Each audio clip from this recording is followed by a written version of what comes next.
Alexandria Ocasio-Cortez has given her own direct account of what happened to her during the, quote, siege of the Capitol.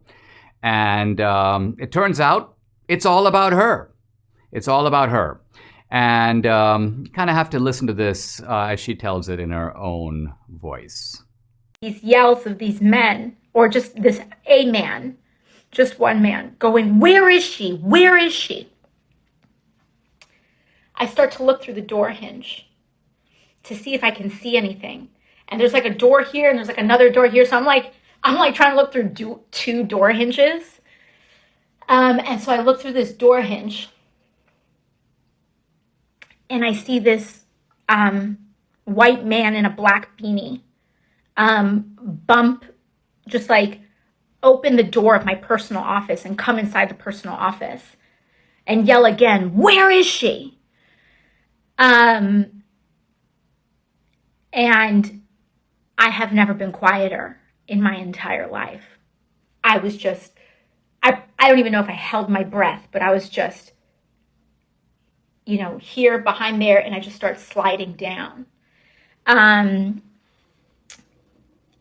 then all of a sudden I hear my staffer G yell out. And he's like, hey, it's okay. Come out. So I'm like, I don't know, so deeply rattled. I'm still processing the end of my life when I come out. And I come out, and this man is a Capitol Police officer. Ha ha ha ha ha ha ha ha. That may sound to you like a bit of a fake laugh. It's a fake laugh to go with a fake acting performance. AOC goes Hollywood. And in fact, I wouldn't be surprised at the end of this whole little political expedition if AOC actually ends up as an actress. This to me was stagecraft.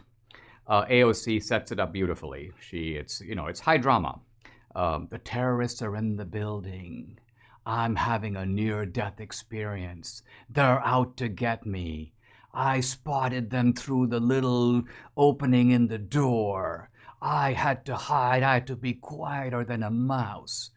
And the only problem with this narrative, this ridiculous narrative, if I can say that, is the conclusion is a complete anticlimax. The guy who kind of comes bustling in is not some terrorist. It's not some MAGA guy with a machete. It's not even Ted Cruz in a Zodiac mood.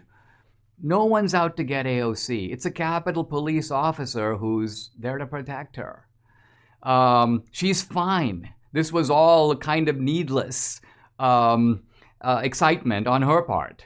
And the weird thing is, instead of saying, wow, that was just a false alarm, I feel so relieved, she turns on the Capitol Hill officer and begins to say, oh, he gave me some scary looks. I was even more scared than ever, as if suddenly he now becomes the threat. And look, we can kind of chuckle at this kind of nitwittery, this kind of thespianism.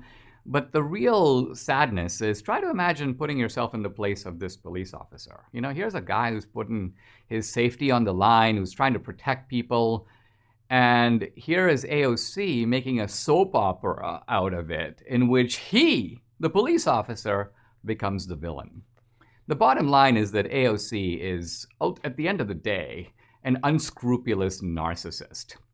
She acts as if the events on the world stage are for her benefit, and her emotional response to them is ultimately what's truly important. And maybe she has some goofy followers who are in it for the ride and like this kind of emotional manipulation. They want to be manipulated. But I think the rest of us need to step back and chuckle, even if somewhat ruefully.